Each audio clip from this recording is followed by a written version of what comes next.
Assalamualaikum warahmatullahi wabarakatuh. Perkenalkan, saya Bagus Mirzana dengan nomor pokok mahasiswa G1F020024. Saya dari program studi Sistem Informasi Universitas Bengkulu. Di sini saya akan menjelaskan pembahasan mengenai IRD, PDM, dan PDM dengan studi kasus mamikos.com. Sekilas tentang Mamikos. Jadi Mamikos ini adalah sebuah enterprise teknologi yang mengelola dan menyajikan daftar kos dengan penjelasan fasilitas secara terperinci. Dilengkapi juga dengan foto serta detail dari setiap kos. Ini bertujuan untuk memberikan kenyamanan dan kemudahan bagi penyewa dan pemilik kos. Sistem yang digunakan itu dapat menjangkau dan juga menghubungkan antara orang yang ingin melakukan penyewaan kos dan juga orang yang menyewakan kos, yaitu pemiliknya. Hal ini dapat dilakukan dengan mudah dan juga akan dapat diimplementasikan secara luas. Dalam hal ini, Mamikos itu berperan sangat penting sebagai sebuah sistem informasi yang mampu menghubungkan entitas yang saling berkaitan tujuan. Mamikos membuatnya menjadi lebih cepat, mudah, dan efisien dalam pengelolaan kos yang ada di Indonesia. Selanjutnya, kita akan membahas tentang IRD, PDM, dan CDM untuk studi kasus mamikos.com. Jadi sebelum kita membahas tentang itu, kita perlu mengetahui pengertian dari IRD, PDM, dan CDM.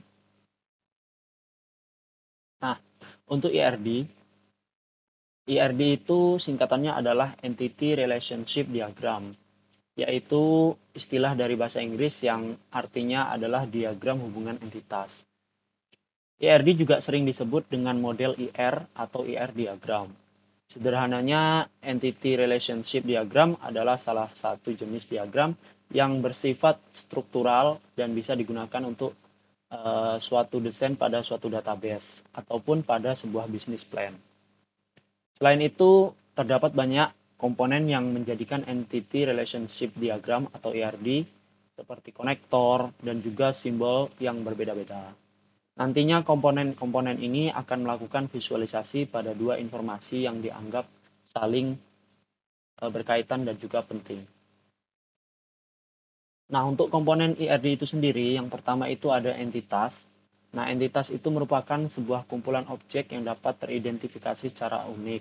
Di dalam IRD itu sendiri, entitas dilambangkan dengan bentuk persegi panjang. Selanjutnya, komponen dalam IRD itu ada atribut. Atribut itu adalah berfungsi untuk mendeskripsikan karakteristik dari sebuah entitas. Nah, dalam atribut itu juga nanti akan dibagi beberapa atribut. Seperti ada primary, kemudian dan atribut pendukung lainnya. Kemudian ketiga itu ada relasi. Relasi adalah sebuah hubungan antara beberapa jenis entitas yang berasal dari himpunan entitas yang berbeda. Bentuk relasi itu dilambangkan dengan belah ketupat. Kemudian ada garis. Garis ini berfungsi untuk menghubungkan antara atribut sebagai bentuk hubungan entitas yang model dari diagram IR itu sendiri. Dalam pembuatan IRD nanti itu terdapat komponen 4 ini, entitas, atribut, relasi, dan juga garis. Nah, ini adalah bentuk dari IRD sistem yang ada di Mamikos. Di sini dapat kita lihat ada beberapa entitas yang saling berkaitan atau saling berrelasi dan juga memiliki kardinalitas atau derajat relasi yang berbeda-beda. Nah, kita berangkat dari entitas cost. Di sini, entitas cost ini memiliki beberapa atribut, yaitu 4 atribut yang berisi ID cost sebagai primary key, kemudian nama cost, alamat, dan keterangan. Kemudian cost ini berelasi dengan entitas fasilitas. Jadi cost memiliki entitas yaitu fasilitas.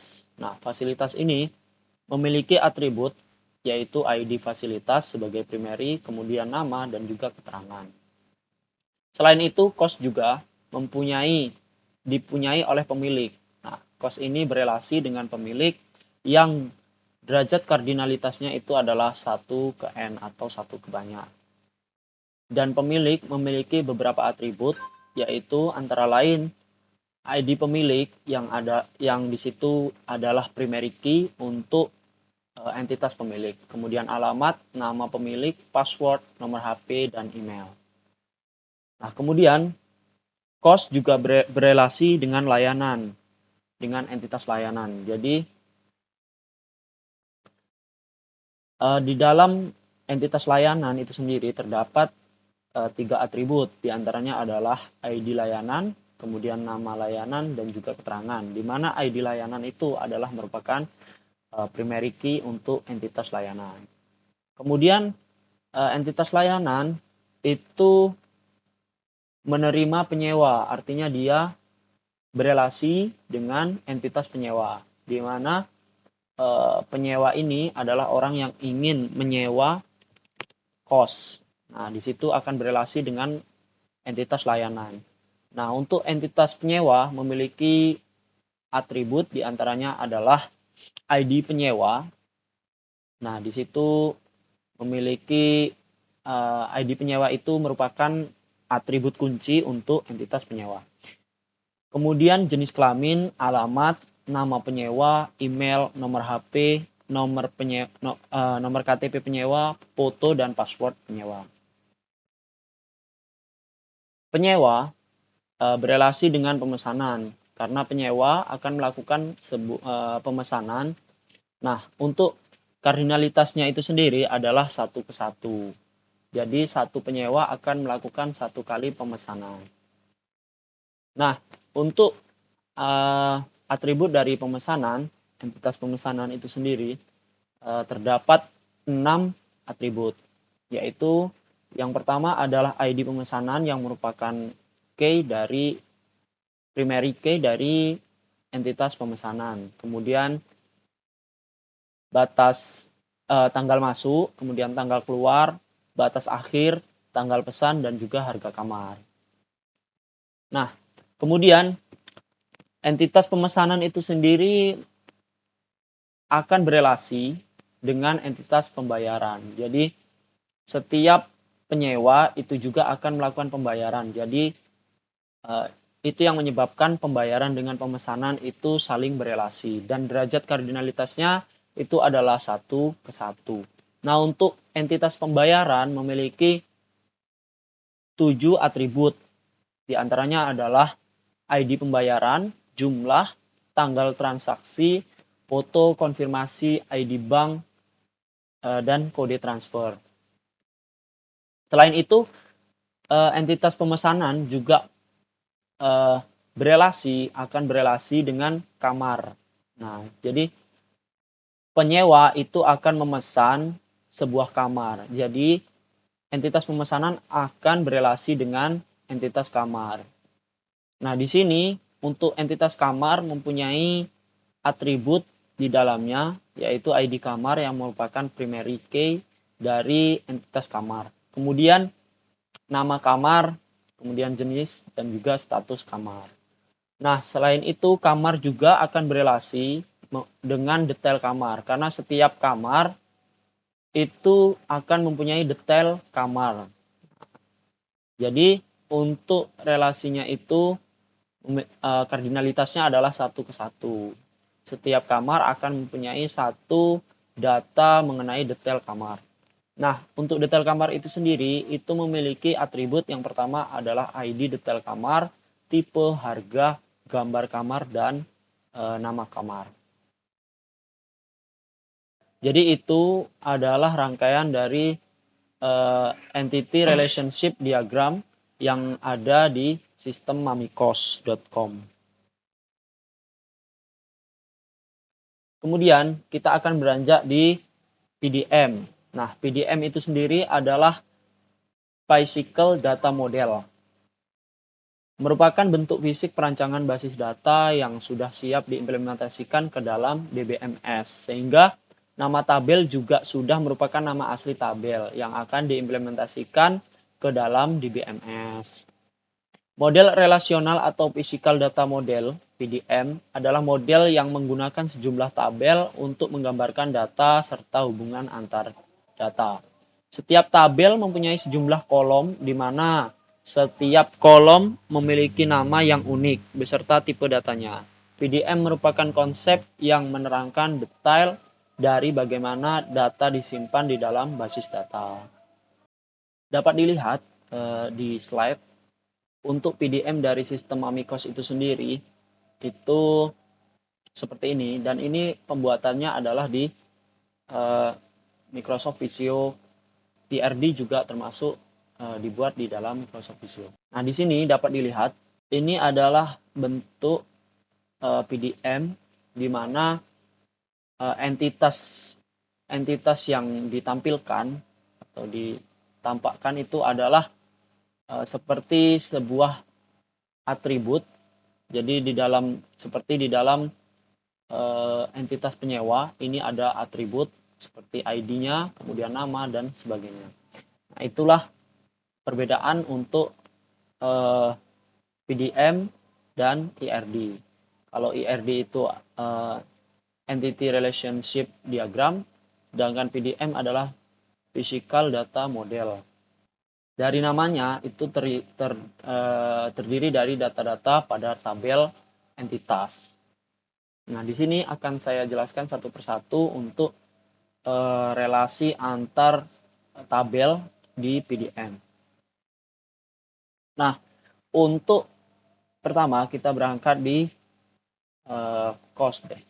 Nah, di cost, di dalam entitas cost ini terdapat ID cost dan juga ID pemilik. Nah, kenapa dia terdapat ID pemilik?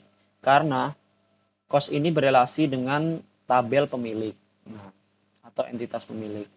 Jadi di dalam tabel cost itu terdapat ID cost, ID pemilik, nama cost, alamat, dan juga keterangan. Kemudian cost itu berelasi dengan fasilitas. Nah, di situ fasilitas memiliki ID fasilitas, nama, dan juga keterangan. Kemudian cost berelasi dengan layanan yang memiliki relasi 1 ke N.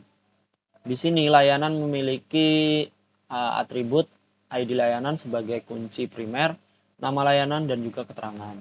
Kemudian layanan berelasi 1 ke N ke 1 dengan penyewa. Jadi penyewa memiliki beberapa atribut, diantaranya ID penyewa yang merupakan primary key, kemudian nama penyewa, email, alamat, jenis kelamin, nomor HP, KTP penyewa, password, dan foto. Nah, kemudian penyewa ini berelasi dengan pemesanan, itu berelasi 1 ke 1. Nah, sehingga di dalam tabel pemesanan nantinya, itu akan dimasukkan foreign key dari ID penyewa.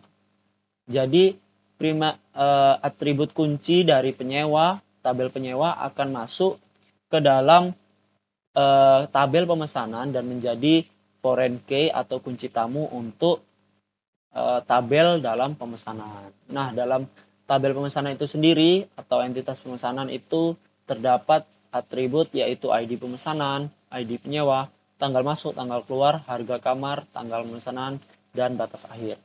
Nah, kemudian di tabel pemesanan itu berelasi juga dengan tabel pembayaran. Nah, di dalam tabel pembayaran terdapat ID pembayaran, jumlah, tanggal transfer, kode transfer, ID bank, konfirmasi, dan foto. Selanjutnya, pemesanan ini akan berelasi dengan kamar. Nah, di mana kamar itu terdapat ID kamar sebagai kunci primer, kemudian nama kamar, jenis, dan juga status. Nah, kamar itu sendiri memiliki berelasi dengan detail kamar. Nah, untuk mendefinisikan kamar diperlukan sebuah tabel yaitu detail kamar. Nah, untuk tabel detail kamar itu berelasi dengan kamar, maka kamar akan menjadi ID untuk kamar akan menjadi foreign key atau kunci tamu di detail kamar. Nah, untuk atribut di detail kamar itu ada ID detail kamar, ID kamar, nama kamar, harga, tipe, dan juga gambar. Selanjutnya, kita akan beralih ke CDM dari sistem enterprise mamikos.com. Nah, CDM itu sendiri dapat dijabarkan yaitu model konsep data, yaitu berkaitan dengan pandangan pemakai terhadap data yang disimpan dalam basis data. CDM dibuat dalam bentuk tabel-tabel tanpa tipe data yang menggambarkan relasi antar tabel untuk keperluan implementasi ke basis data. Jenis objek dalam CDM itu nanti ada entitas atau entity, relationship atau relasi, kemudian inheritance atau keturunan.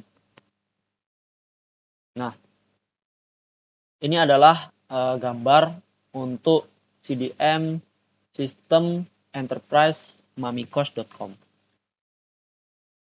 Nah, perbedaannya di sini adalah CDM itu menggambarkan bagaimana pandangan user dalam penggunaan